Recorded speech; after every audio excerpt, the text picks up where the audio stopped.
Hi, good evening. Welcome to the American Center in Moscow's Architecture of American Cities speaker series. Um, and we're really excited today to have a very cool program, fascinating speaker this evening with us. I want to introduce you to Carri Schwab. She's the owner and lead guide of Bricks and Brushes, Charleston's only specialty tour with a focus on history and culture through the lens of architecture and the building arts. She grew up in a rural town on the Appalachian Trail in the southeastern mountains of the United States. Carrie went on to study mechanical engineering at Georgia Tech and then made a sharp turn north to attend the Juilliard School in acting. Such a fascinating combination of engineering and it's just wild. I can't wait to see how you use these.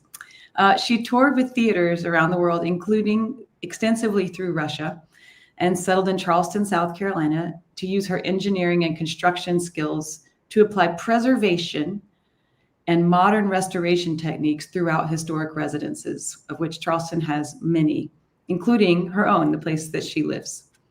Now, with Bricks and Brushes, she takes immense pleasure in engaging her guests and audiences with the same balance as her education, with wide-eyed awe and appreciation for the technical and creative artisans of the past, present, and hopefully an inspired future. And so today, Carrie, we're just going to let you do your thing. We're very excited. She's going to introduce us to over 350 years of American design, ingenuity, and craftsmanship through the architecture and history and culture of Charleston. That's right. Well, we'll try to. We'll see how far we get. Hopefully, we'll get into the present because how the city has lived within her very short past comparatively to Russia and Russia's building traditions. I hope you'll find it interesting. I'm just so happy that I got to visit with you all. And now you all get to visit my home now. So let's just dive into the city, okay? The real question is, to me at least, why are we even talking about Charleston? It's not even a New York City. It's not a Philadelphia. It's not an LA. It's not a Chicago. There are no major significant architectural masterpieces here. Why do so many people, millions of people visit? Why do a lot of them stay? And really, I will say that Charleston does have a lot of charm in the way that she looks and her culture, her pace, her history, and it should be mentioned, her shame and her joy. That really does draw people to her. It's basically, I would say that Charleston has a specific vibe. And the way I like to think of it is that if a city could smile, it would basically be Charleston. So what we're going to do is look at history under the umbrella of architecture.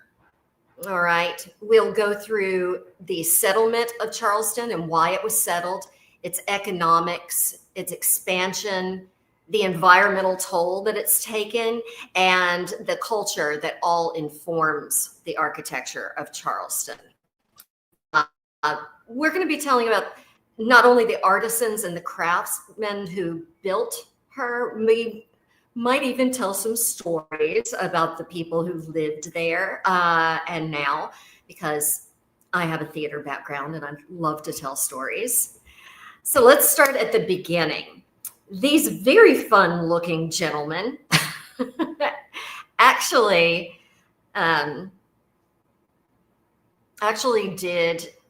were the founders of Charleston. The main part to learn about Charleston is that in England there was Charles I, and there were some religious wars. All right, and eventually Charles I was beheaded by a religious sect called the Puritans. So Charles II ended up fleeing to France. Now, while the Puritans were in power, the settlers and the colonists there, they ended up settling up in the northeast of the United States. They had a more austere style of building, and it reflected a more restrained point of view, whereas Charleston, not so austere. It's definitely all about color, grand facades, because it was a settlement that was not based on religion. It was completely based on economics and making money. You see, the king did not own the land. He bequeathed it to these lords, these 7 lords that are up in the upper left-hand picture. They were pretty happy with getting all of that land because they made the deal that they would give the king the money to regain his crown if they got all of the land from the east coast of America all the way to the west coast within these 2 boundaries. That is called the territory of Carolina. Carolina being Latin for Charles. And of course, we're called Charlestown, Charleston. Now, the land of Carolina ended up growing very wealthy. It grew very, very quickly. And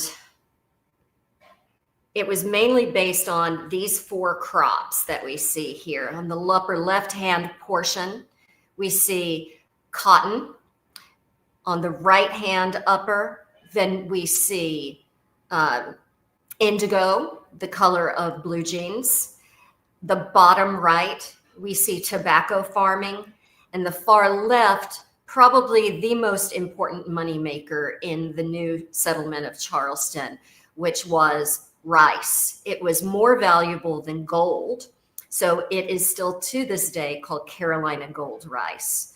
Now, one thing that you'll notice is that the farmers and the pickers are all African. They were enslaved people that came over on what we call the Middle Passage. Everything was planted and harvested by the West African enslaved people, who actually brought their own technology of how to plant and harvest and hull indigo and rice in a really efficient way. In fact, the need for free labor for these crops was so great, and the importance of slaves was a #1 moneymaker. Fully 75% of our African American friends and neighbors in the present have ancestors that came through Charleston, South Carolina. At one point in the city, enslaved peoples outnumbered white settlers 150 to 1, right around that area. So that is a lot of free labor that kept the economy running and very wealthy. And it's that the enslaved labor that instilled the craftsmanship that built her grand homes and actually the city itself. So let's talk about when it was settled. It actually did not start in the place that it is located today. It was further down the river, but because they grew so wealthy so quickly, they ended up moving to this more highly defensible site that actually you could put wharfs out to see your product and the money moving back and forth. This was the initial map of Charleston downtown, which was actually a medieval walled city. It had earthen bermed walls, but it did have bastions for guns and cannons at the corners. It had a moat around it. It had a drawbridge. And actually, it was the very first planned city in America. It was handy to have those walls because of attacking natives and Spanish and pirates. But because of that wealth, the planters wanted to build their own summer homes. right, within the city. Get away from those harsh, extremely hot, humid summers on their plantation farms that were infested with a lot of bugs and disease that white settlers did not have any sort of resistance to. So they ended up, excuse me, ended up tearing down the walls and infilling to create all of these grand mansions that are on the waterfront. They had better breeze, they had more light than being in a walled, stuffy city, right? Now, to notice what we're talking about today, we're reserving what we're discussing, the buildings we're discussing, within a 2.25 kilometer radius downtown Charleston. The city itself, its greater Charleston area, is on the Federal Register and protected heritage site. But these that we're discussing now are within 2.25 kilometers. We have more than 1,400 federally preserved buildings.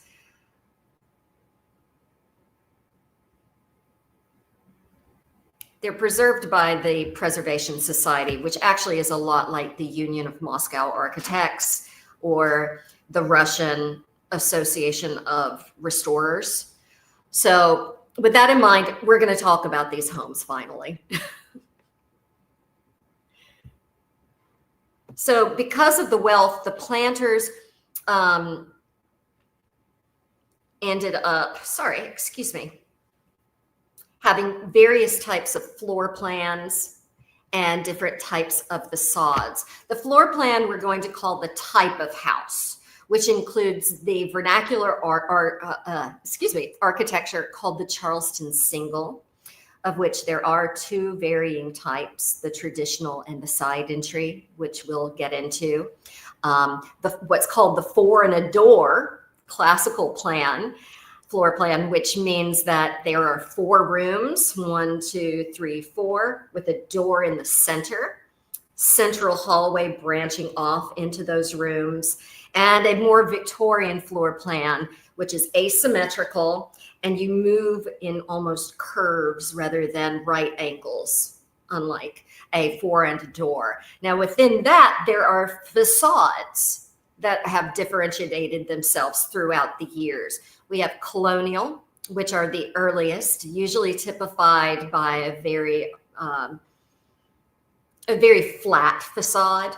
We have classical revival, which usually has a temple pediment on top of monumental columns holding up their veranda. Georgian, which is a 4 and a door type of floor plan, incredibly symmetrical. Once again, a Victorian facade. Obviously, the floor plan would be Victorian, but it's very ornamental, along with Italianate. Lots of balustrades, lots of curves in there. And naturally, we have Gothic revival. A lot of our churches here are naturally Gothic revival.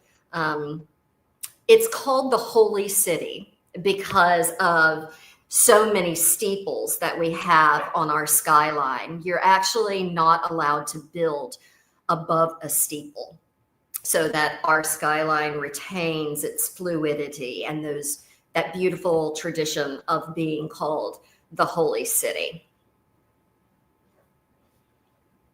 So let's begin with our vernacular architecture, the kind you see everywhere, called the Charleston single.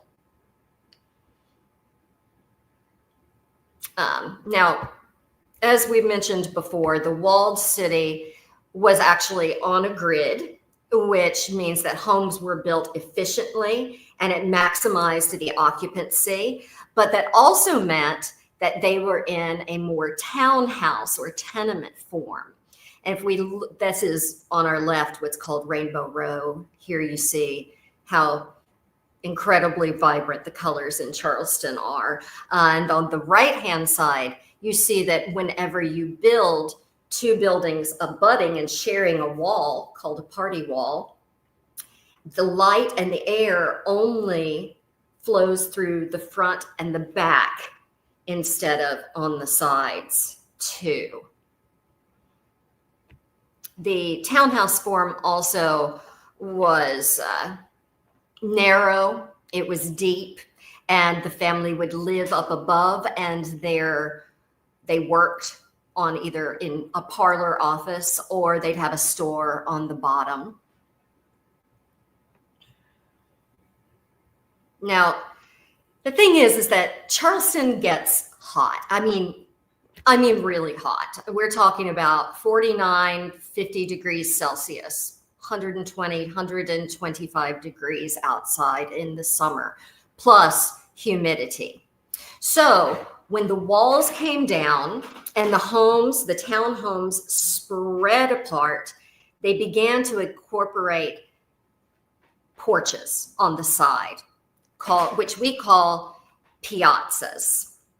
And piazzas became not only areas for recreation, but they acted as hallways to reach the other rooms. Because the Charleston single is named a single, it is a single room wide. The hallway would just be from the piazzas into a central and then branching off towards that. So the piazza wasn't just a porch, it was an integral part of the floor plan. Also, you'll notice, this is a fun one. You'll notice the slant on the piazza porch on the side, and that means that it's facing into weather. So whenever it rains, then the water will flow right off of the piazza. So it won't destroy the wood that it's made out of.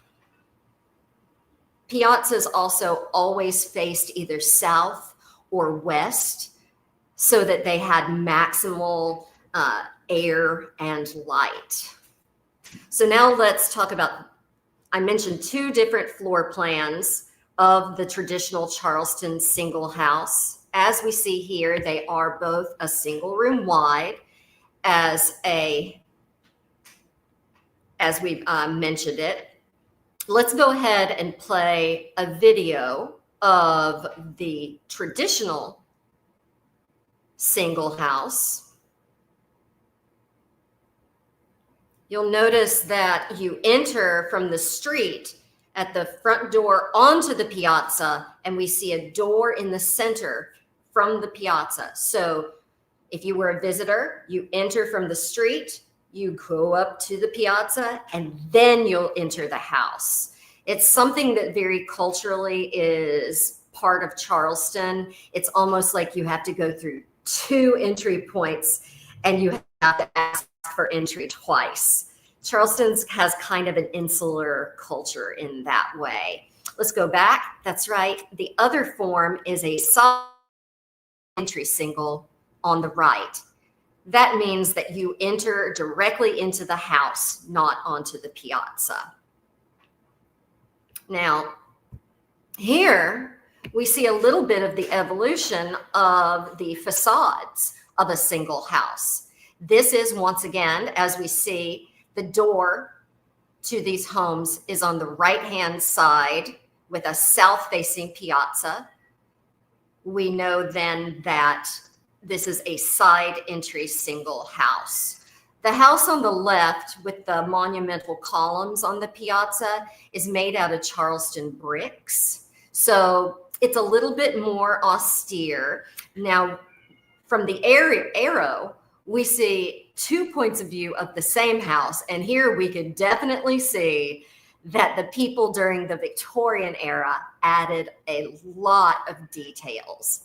This is still a side entry single house, and you have to walk around the house to see the piazzas, which they covered up.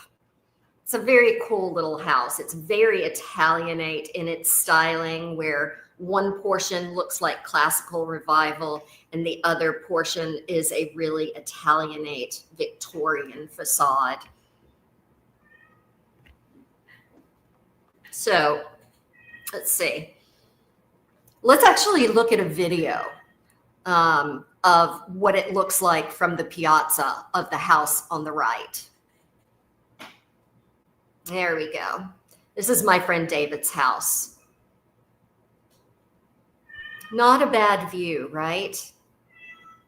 And here's the parlor. The parlors were always on the second floor because they were away from the dirt and the grime and the smell of the street.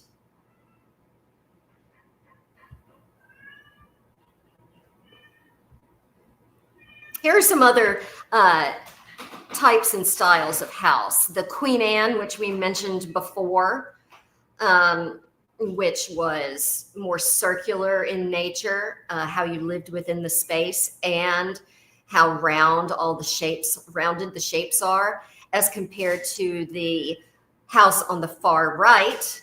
That would be a colonial house, very minimal decoration, and what we would call, once again, a 4 and a door with 1, 2, 3, 4 rooms and a door in the center. In the center is one of our many Gothic churches. This is a French Huguenot church, French Protestant church. You notice it's pink. We have a lot of pink houses in Charleston because of the influence of Bermuda and Bermuda's coral stone that was brought here. Naturally, a lot of churches look Gothic. Anton, can you show a slide or show a video of one of our churches?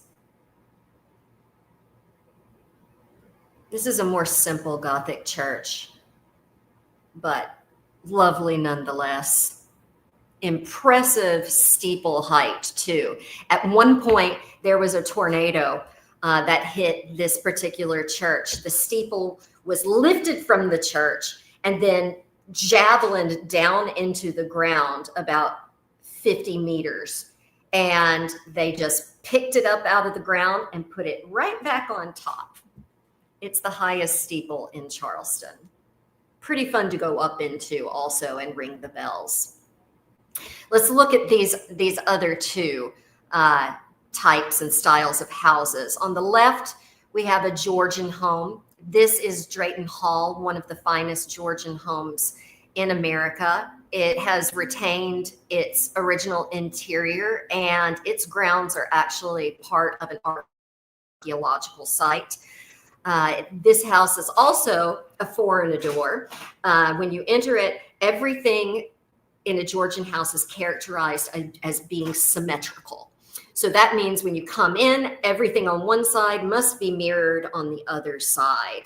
So the bottom left, we see the symmetrical ascending staircases.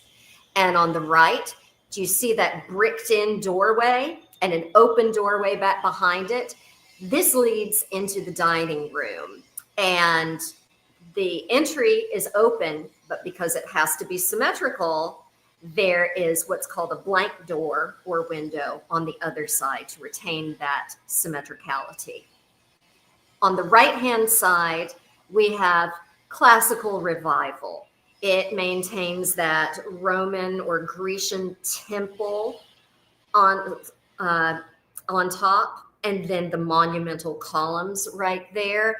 Now, this is the one at the top is a very old picture of that house. The one at the bottom is the same house, but we had a major earthquake in Charleston, and that's what it looked like after the earthquake. And only now, 150 years later, after that earthquake, are we seeing what it originally looked like. Someone is actually undertaking the restoration of the house. Speaking of the houses, there's the house that we see from the street. Now, back behind it, the grand houses would have carriage houses, obviously, because they would stable their horses there. But most more restrained houses in Charleston would have a kitchen house, which we see on the right-hand picture. The kitchen houses were interesting because they were a kitchen used to be inside of the house, obviously, The only problem with that in the 1700s was that you also kept your gunpowder in the house too. So if you have a kitchen fire, which happened quite often, then the house basically became a bomb. Okay. So within 10 years of Charleston moving into the walled city, which means about 1680 to 1690, the entire city got together and said, no more kitchens in the houses. Yet, always outside. Unfortunately, that also means that it gave rise to the house slave.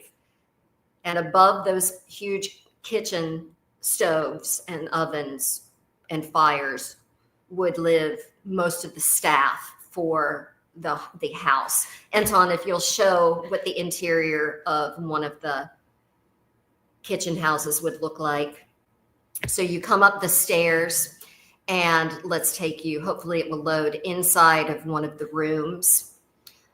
Here they'd have, on the left, is a bathtub, of course, their own fireplace. Their only ventilation is that window. And in this house, about 10 to 14 people would live within that one room. All right. So talking about the African and enslaved peoples, what we're going to talk about is their influence of African traditional vernacular architecture and also the craftsmanship that they brought with them. Here you're seeing an actual African house, an historic African house on the West Coast. You'll see that it has something that became vernacular architecture, especially in the American South. It has columns and a shaded porch on the front of it.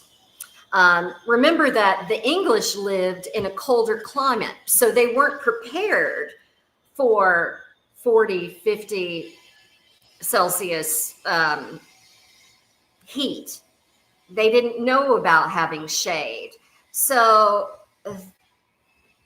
porches and piazzas provided the shade in hot African temperatures. And that's what they actually brought and contributed to the Caribbean houses and to Charleston and the Southeast. So West Africa had a similar climate, and they were aware that they needed shade. Another interesting aspect of vernacular culture and of building here were the brickyards and the masonry. Down on the bottom slide, you'll see a kiln where they created the bricks. Now, keep in mind, there was so much enslaved labor that they had enough people in these brickyards, which produced 150,000 bricks a day, maybe, that they could mold the brick, set it in the sun, take it and turn the brick. And then they employed young enslaved children to put the brick into the kilns and tend the fires. As a result, you'll see in the upper slide that there are fingerprints in a lot of the bricks here. Also, there's the wrought iron tradition in the South. Look at these beautiful gates. And these in particular, there's a tradition of wrought iron from the early 1700s here in Charleston. But the man that you're seeing here is the celebrated blacksmith, Philip Simmons. He was actually declared a living national treasure by the National Endowment of the Arts right before he died, which was only a few years ago. Oh, Philip Simmons. Okay, I'm going to tell you a story. He was the grandchild of slaves. They weren't allowed to have any education, so they said, "You are going to have an education, sir." They sent him to school here in downtown Charleston, But as he said, there was a blacksmith forge across the street, and I was so enthralled with what they were making and the sounds of the hammers going tink, tink, tink, tink, that he would just spend time there. And by the time he was 16, he ended up having his own forge. He created these amazing tools that gave his own artistry its own signature. So you would have to come to Phillipson to get his kind of gate. Here you can see how tightly coiled and how thin his forge and his tools could make these intricate designs that you're seeing here on your slide today, on your screen today. We've returned to Drayton Hall here, the Georgian house, to look at how intricate the millwork and the plastering highlighted the grandeur of these spaces and the thickness of the walls. We don't have a lot of that craftsmanship here today now. We do have the only work school in America that now teaches tradespeople all of these crafts and heritage building arts. When you graduate, you have degrees in millwork and plaster, classical drafting, masonry, wrought iron, and timber framing. So you can literally build a Charleston house in this type, style, and detail from scratch by the time that you graduate from the American College of the Building Arts. There we go. Now, the city, we mentioned the fires before, so let's talk about the rebuilding of Charleston. Charleston has been destroyed by fire, as we see on the two left slides, at least 5 times. We're talking about each time there was a fire, it would take down 500 to 1,500 homes and buildings throughout the city. Of course, on the right-hand side, Charleston has participated or been bombarded in almost every single war that has been in the United States. Of course, Charleston's pretty famous for being the beginning of the Civil War here in America, the war between the states that had the most mass casualties of any Americans. It was millions of people. And the slides that you're seeing right here, the top one was the first day of the Civil War from the place that started it, called Fort Sumter, S-U-M-T-E-R. The bottom slide is what Fort Sumter looked like a week later into the Civil War, almost completely destroyed. The Civil War was very complex issues about slavery and states' rights and economics, but Charleston did kind of start it. So we were bombarded 478 days in a row. It was bombarded so much that people would actually go up on top of their houses and picnic and watch the war happen. Now, a great deal of Charleston architecture, especially the styles on the facades, were more about, more Victorian in nature, late 19th century, because we had a giant earthquake. We have what's called, I'm not sure if you have it, the Richter scale, which measures how much movement is happening in the earth on a scale from 1 to 10. The Charleston earthquake was about an 8.1, and it happened at night. All the church bells started going off, and the city the roads were running in 10-foot waves. So the city all came down. You see that in the top left picture. On the bottom left picture is a picture of the tent cities that were built out of anything you could find, including fine Oriental rugs that were in the houses.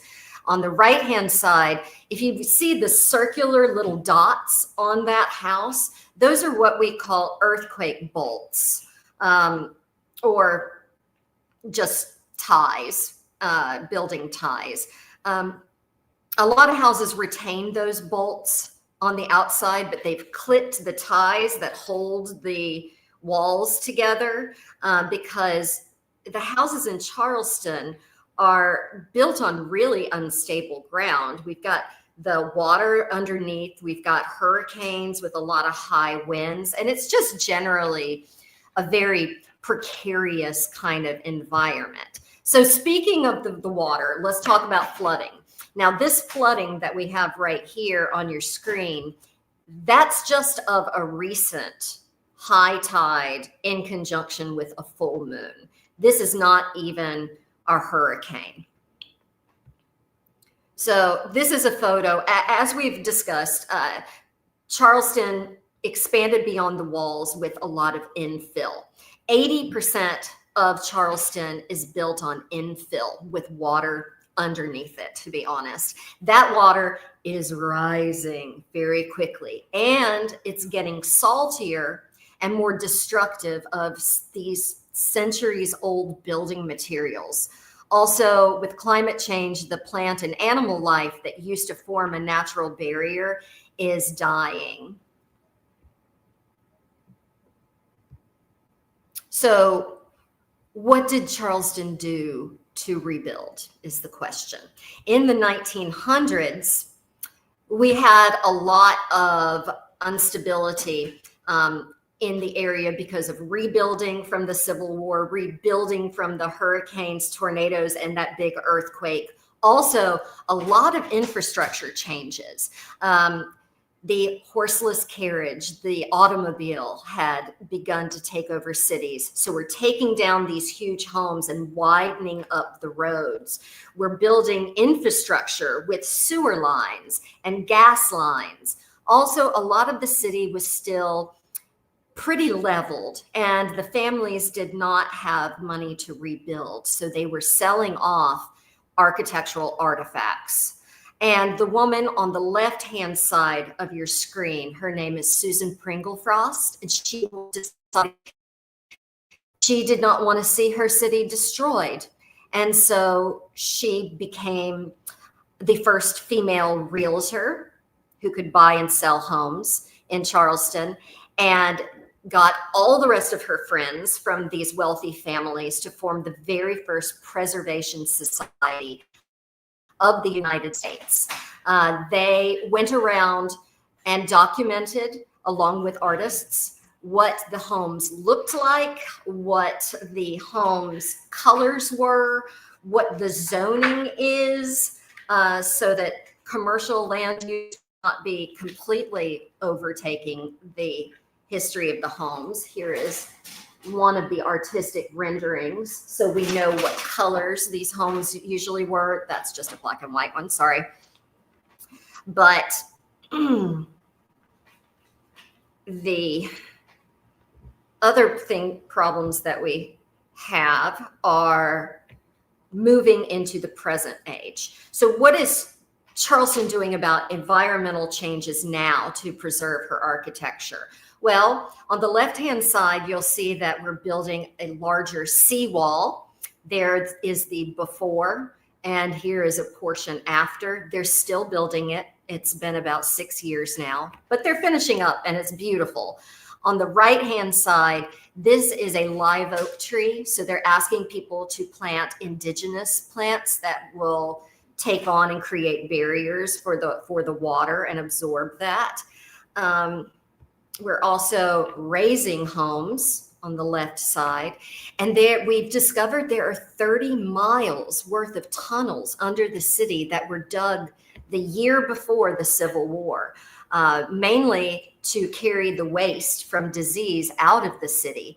But now we're going in and restabilizing these tunnels in order to route the water around during high tides and hurricanes. Basically, I'll read to you this thought As Charlestonians, we take the responsibility of stewardship and the storytelling very, very seriously. These homes have led way more interesting lives than we ever have. So all in all, these stories, this history, this beauty of Charleston brings a lot of visitors, a lot of artists here. We did have a Charleston Renaissance in the early 20th century, and artists have flocked here and remain here to this day. Here are a few that I really enjoy.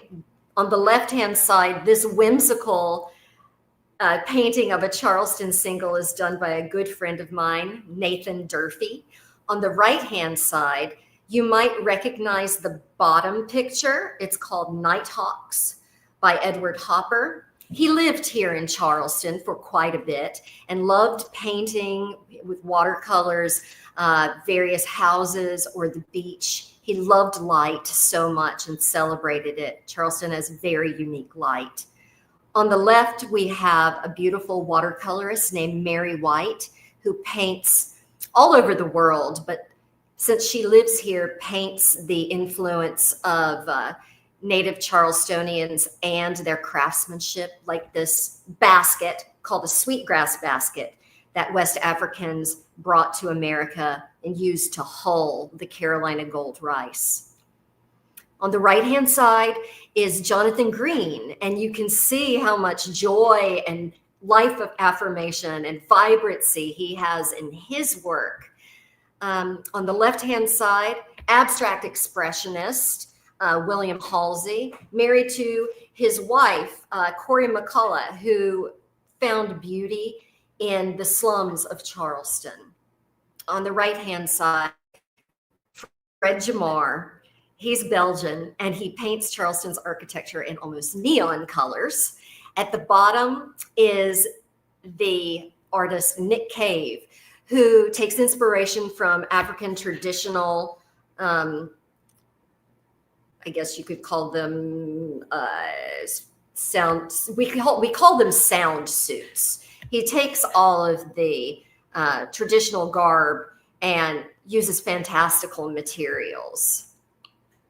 So basically, we've talked about a lot, and thank you for hanging in there with me. So allow me to leave you with this thought on Charleston. On the left, the Englishmen, the Lord's proprietors, were given the land by the king. The enslaved Africans built the city, and the women of Charleston and the Preservation Society on the right-hand side preserved what we see today. So it's this wonderful accumulation of history done through the lens of architecture. I'm gonna just say, as you see on your screen, thank you so much. And let's actually end with a literal high note.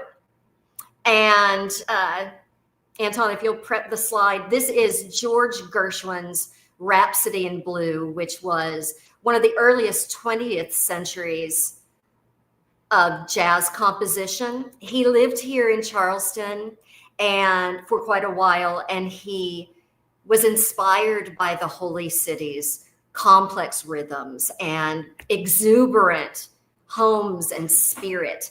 So let's play that and enjoy it. The Charleston Symphony Orchestra, part of our youth.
Sevastopolya.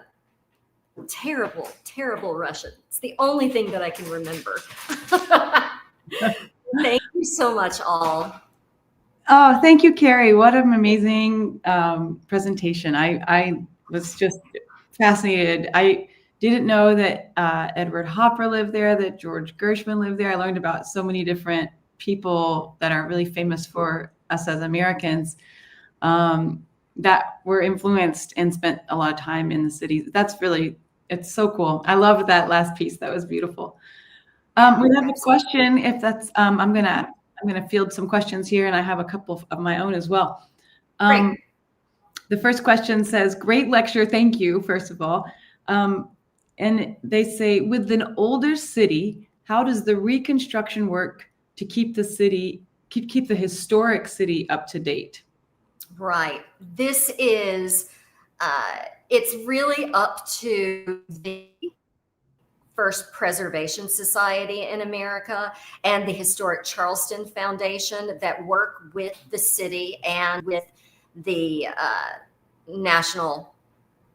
federal historic homes to maintain the authentic nature of the home, the color, what's the easement, which is how it presents on the outside with the facade, and the land usage. So you can't tear down an historic home, which most are historic homes, and just build a hotel or a parking lot.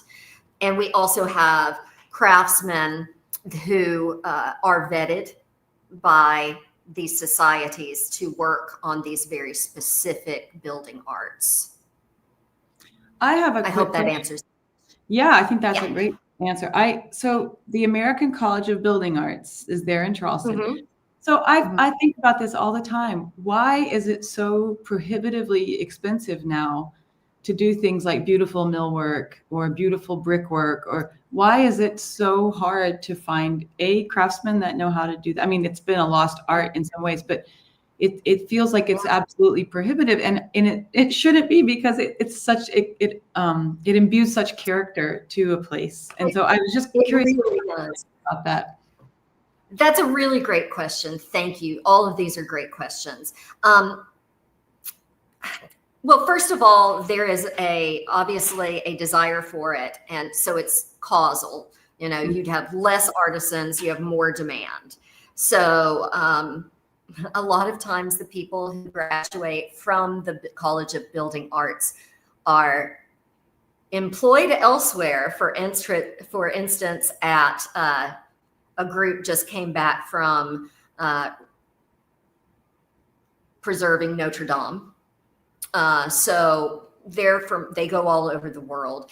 The good part of your question that I find interesting is that, yes, you find it interesting, and this kind of architecture really homey, at least in America. It's very beautiful. It's very classical. Humans do tend to like symmetry a little bit, and it is cost prohibitive. However, because people do love this kind of architecture, then I would say if you have more demand for that, and your real estate goes up because of the type and style of house, then more people will begin to build it. Mm-hmm. So there's an urban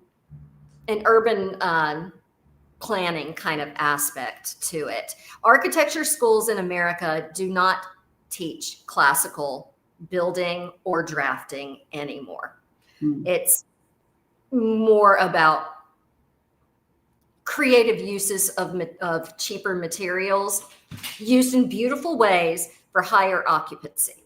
Mm-hmm. So, but you can get creative with it. Yeah. We have another question here. This person says, I've never been to Charleston. What do you recommend I do first? Put down your bags and get something delicious to eat and drink. We have all kinds of really great food that's in the Southern tradition. And once your belly is full, walk it off by going to Sorry, my cat is going insane. And then walk it off by going through and just poking around all the historic homes, neighborhoods, little secret alleyways and gardens. Sounds like a perfect day, honestly. Yeah. And then head to the beach. Yeah. So is the beach, this is a good question because the Charleston is obviously on the water, but is there a beach in the city of Charleston? Oh, yeah. Well, Charleston itself, what we're discussing is a very small proximity and radius on the peninsula that's older than the rest. It has grown so much that we have, you know, 1 million people in the city. And it has expanded into neighborhoods that you almost could call boroughs, kind of like New York City. And they're on separate islands. So each one each beach retains its own borough's character. Like you've got one that's very surfer oriented, one is very family, one is very shishi historic, things like that. What is your personal favorite style of house in Charleston? Oh my gosh. I would say my style of house, my house, which actually is a late 19th century Victorian home called a Queen Anne. It's got round turrets on either side that are glass. And on the front is an entire glassed in front porch. It looks like it's a very heavy, heavy house from the outside, but you walk in and it's windows everywhere. So I love my house, but I will tell you that I dislike a side entry single because we're restoring a side entry single right now. And when you walk in from the street, it's just one long hallway that branches off into all these big single rooms. And it's very, very dark on one side. And then the other side is incredibly open because of the piazzas. So, but then again, we like to live in light now, so. Right. So I had a question about that. Two things. First of all, you know, piazza in Italian. Will you repeat that? Yes. Piazza in Italian means like square, you know, like a public space. How do you think the word came to mean in Charleston? Well, we did have a lot of Italian immigrants here. And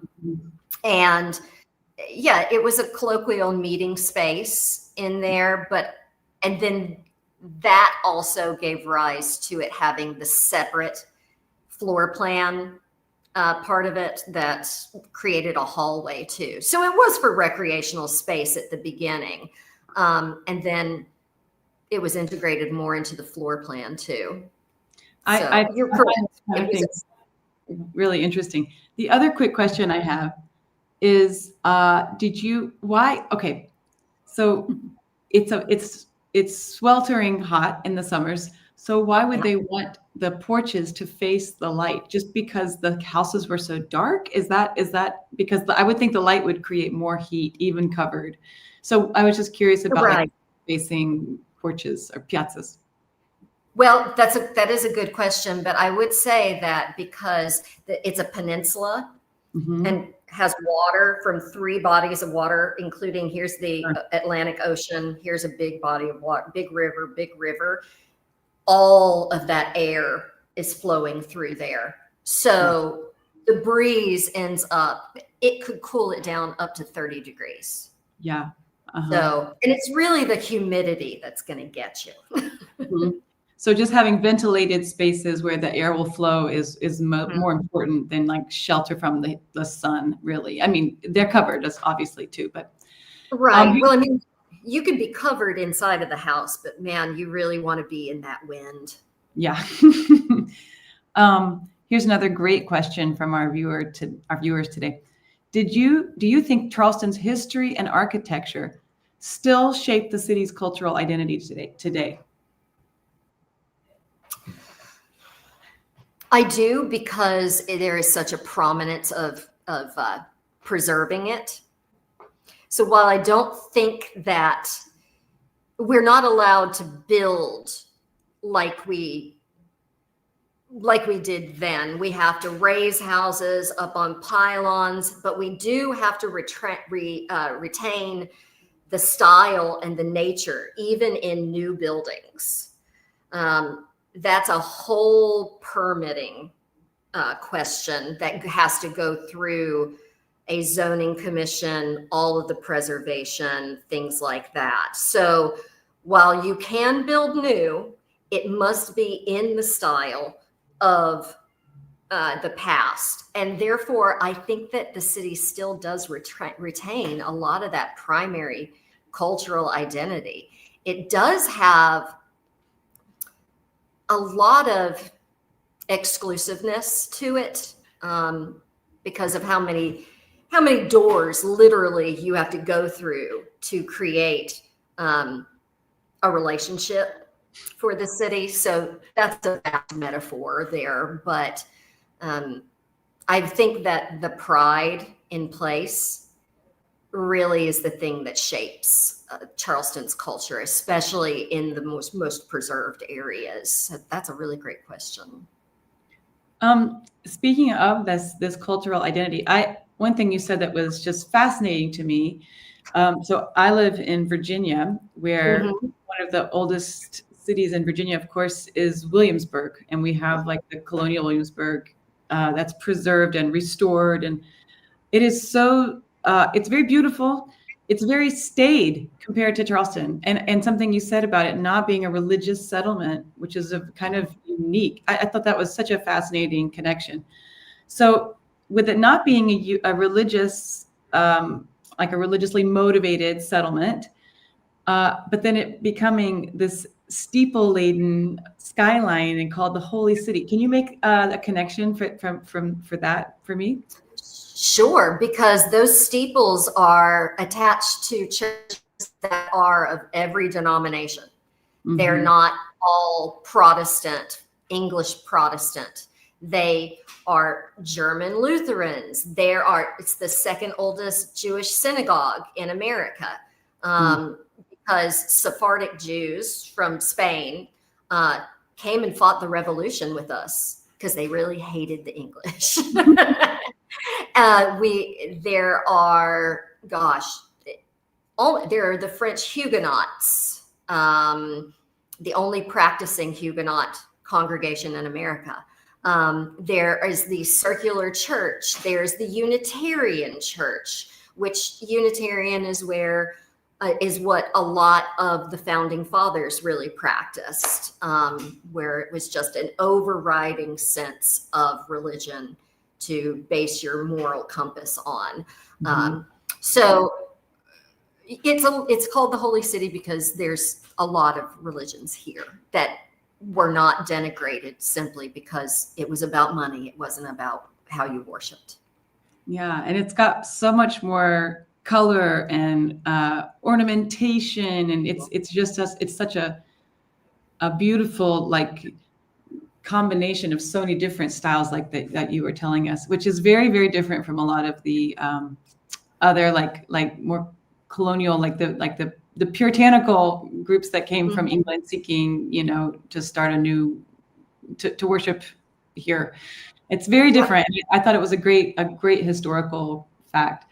I think we're just about out of time, so I just wanted to thank you so much for just such a thorough and really fascinating look at one of America's truly beautiful cities and well preserved.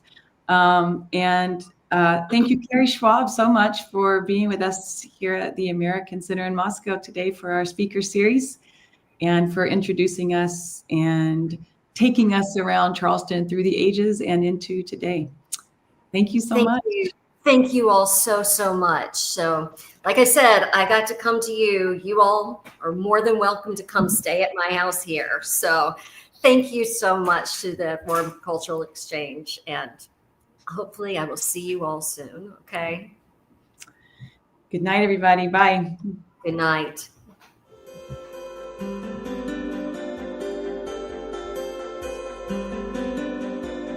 Hey.